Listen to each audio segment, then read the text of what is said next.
Greetings, friends. As always, it's an honor to welcome you back to Rick's Garage. I just had a car come in and the gentleman was complaining that it was pulling to one side a little bit. He could smell something burning. So right away I assumed it was the caliper itself was sticking. But that's not always the case, and it's not in this instance. I could feel the heat. When I went to undo his lug nuts, I almost burned my hand when I touched one.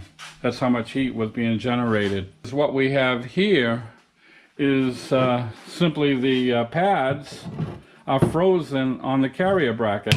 You see, you can't budge them. I can hit them with a hammer. So what happens is these pads get pushed against the rotor and then they don't retract. The fix here is we're going to get a new set of pads. We're going to recondition the carrier bracket, wire brush and file to get all the scale out. We're going to replace these little clips and we're going to lubricate it. So I'm going to hammer these things out of here. Let's see how we do. Look at that. Look how hard I had to hit that to get that out. That's why those brakes were rubbing.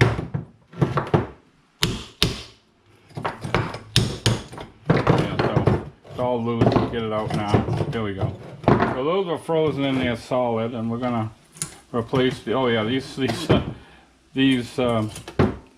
are so rusted they're coming apart. The clips. I'll have to hit this quick to get it off. There we go. Look at that one's coming off in pieces. It's so rusted on there.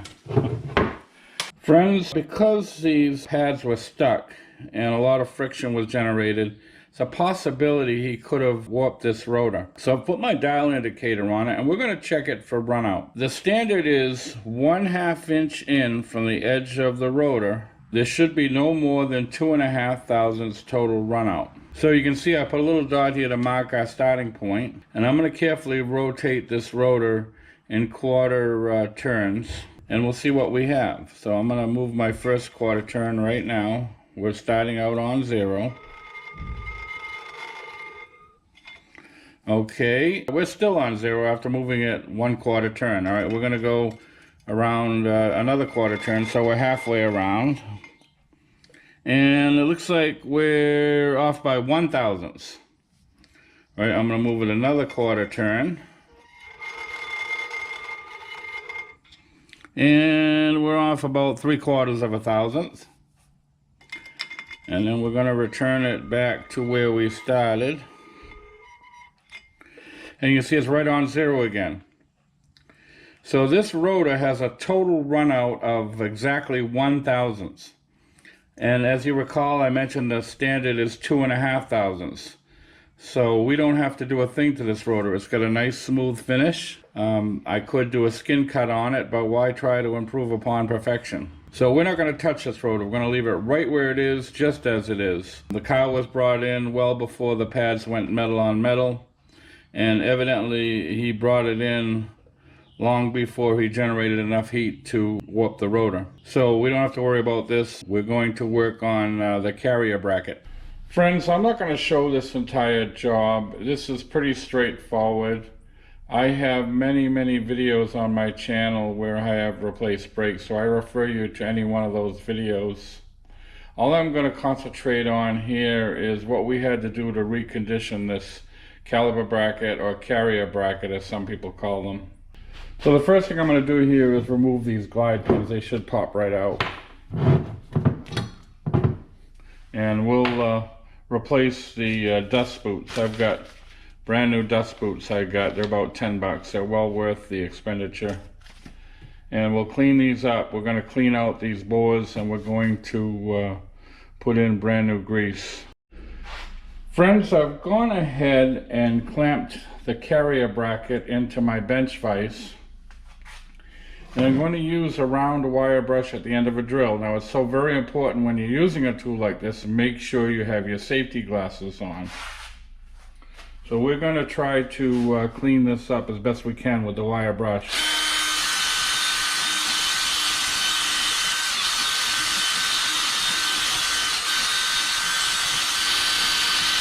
Okay,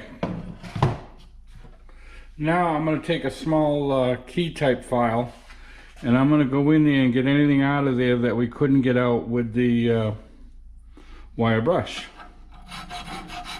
We want to make sure that these pads and clips fit properly. If you don't do this, you may have to force the pads in place and you're going to have your pads getting stuck before you even begin. So right now I'm just cleaning out any high spots. Looks like I got some scaled rust right there. See how I have to get that right out? And let's see if we got some on the other side. That might prevent the clips from fitting properly.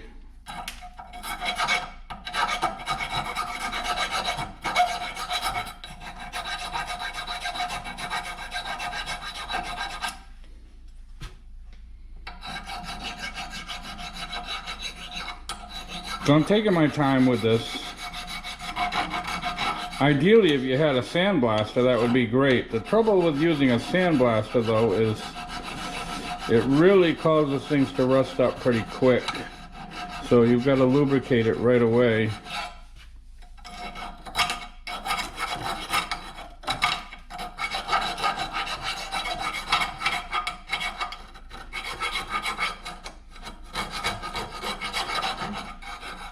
A lot of rust and scale in there. That's why those pads got stuck.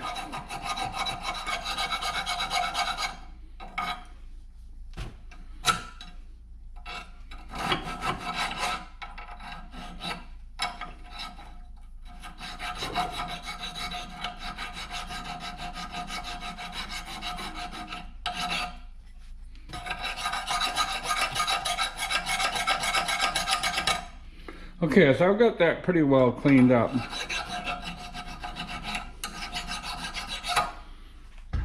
All right. Okay, now I'm going to use a tiny wire brush on my Dremel to clean out this area where the dust boots, the glide pin dust boots, lock in place. This is important to make sure that moisture don't get in there and cause your glide pins to rust up. So again, it's very important to make sure you wear your safety glasses.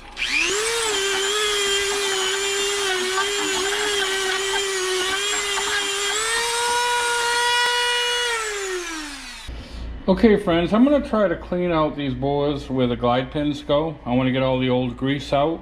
We're going to put brand new grease in there, and we're going to put brand new dust boots. So we're going to carefully try to fill these bores with brake cleaner.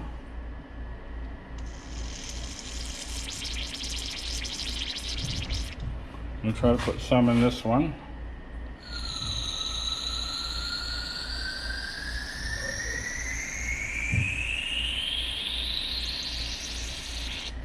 Okay.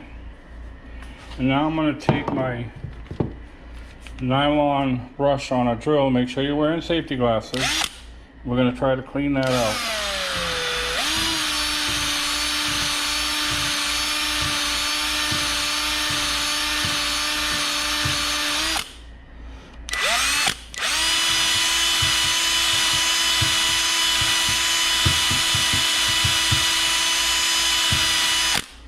Okay. I used a nylon brush because I don't want to scratch it all up in there. I guess it really don't matter though. So let's dump all that out. And let's pour some more stuff in there.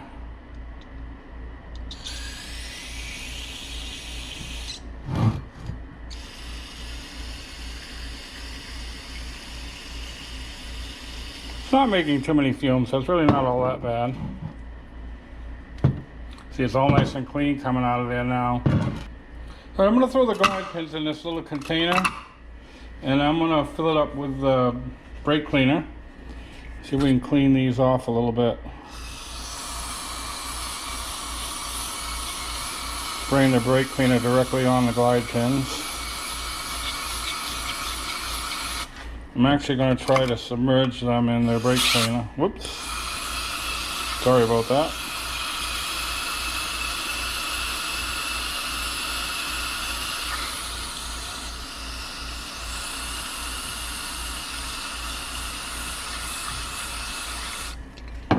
All right, I'm going to try to clean these up as best I can.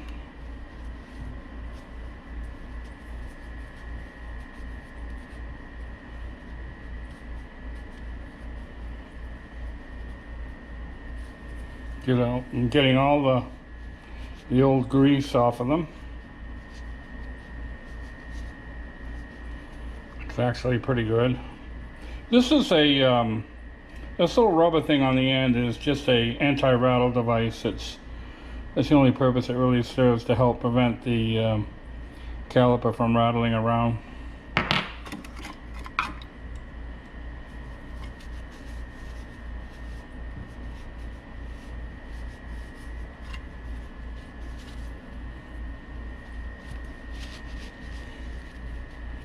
Alright, don't look like they're in too bad a shape. I gotta clean this up. If these aren't that expensive, so if it look like they're really rough, you can replace them, but we're just going to hit them with that wire wheel again.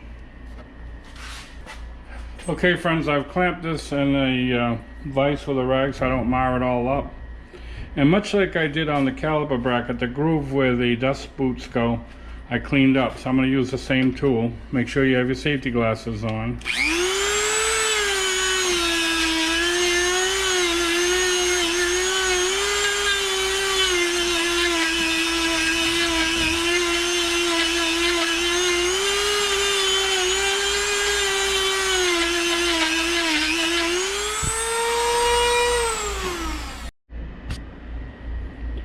I'm ready, friends, to install the glide pins. The glide pins came out quite nicely. I got the grooves nice and clean.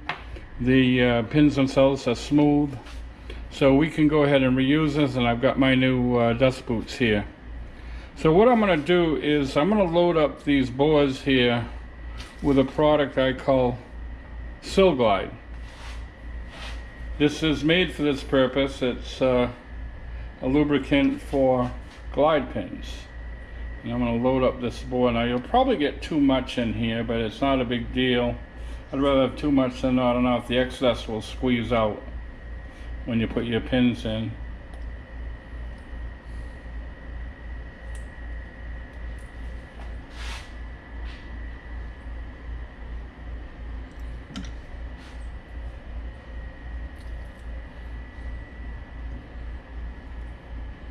Alright, I probably have way too much in there already. So what I'm going to do is I'm going to take one of the pins and I'm going to work it back and forth. You see, it doesn't really want to go in, so I'm going to kind of force it in. And the reason it doesn't want to go in is because I've got too much grease in there. So I'm going to keep working it back and forth. You can hear a little suction. That's what you want. I'm kind of blocking your vision with this. You can hear the air coming out, and you want to keep working it until the grease wants to suck the pin back in.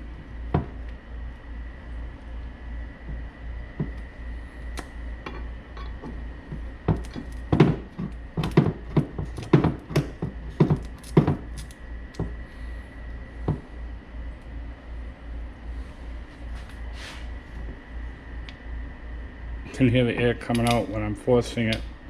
Got to get that air out of there. You can see now how, you really can't see because I'm blocking your vision, but you can see when you pull this out a little bit, the grease sucks it back in. Get a little more air out of there. See, the grease wants to suck it back in now. That's done. You've got just the right amount of grease in there. Okay, let's work the other side. You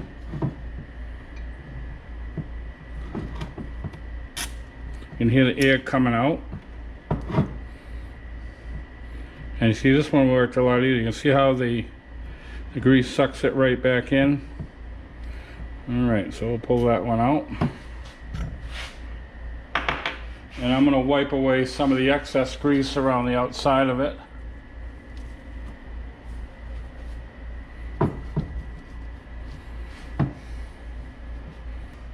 Okay, I'm going to attempt to slip this dust boot onto the caliper bracket. Sometimes it's a little bit tricky trying to get them on there. There we go. Okay, it's on. And now we're going to take the pin and slip that in.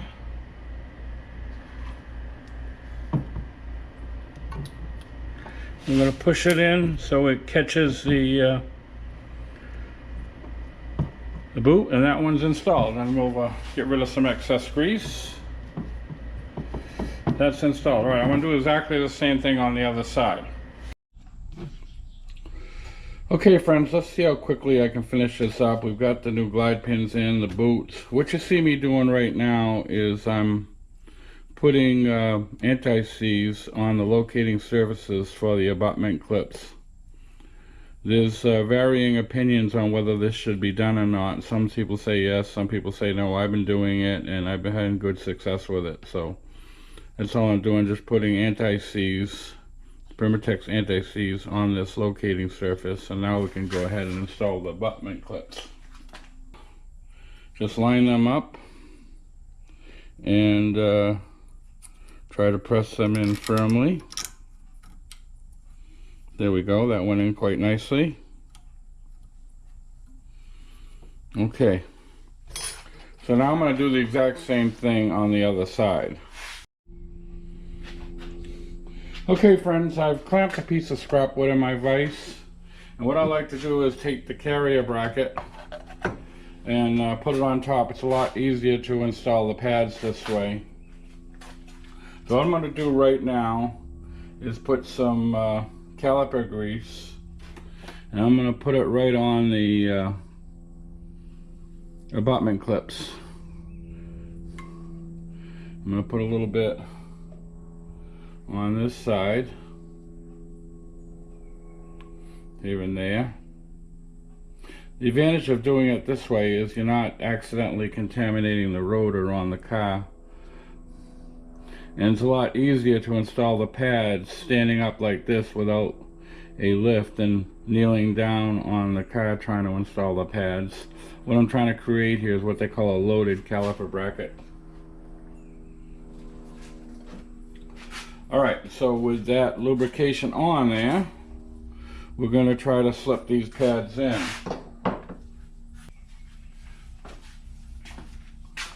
So what I'm doing right now is I'm putting on some gloves so I don't contaminate the pads. Okay, so first we're going to slip this side in, and then we're going to push this side down a little bit. Try to get that in position so this side will slide in, and there it goes. Okay, so we've got a situation now where the pads are moving freely within the carrier bracket, or caliper bracket as some people call them. So that's good, that's done. So now I'm going to flip this vise around, do exactly the same thing on the other side. I'm going to lubricate the contact points, slip the pad in, and this loaded carrier bracket will be ready to install. So that's all I have for today. I just wanted to show you what to do when you have a situation like we had where the pads were frozen on the caliper bracket or carrier bracket. So I want to thank you once again for watching Rick's Garage. Before I go, I will post 2 videos to your left, I hope of which you find interesting. And to your right, as always, will be a picture of my avatar in the form of my trusty German Shepherd. By all means, feel free to click on that should you wish to subscribe. So thanks again for watching. We hope to see you all very, very soon.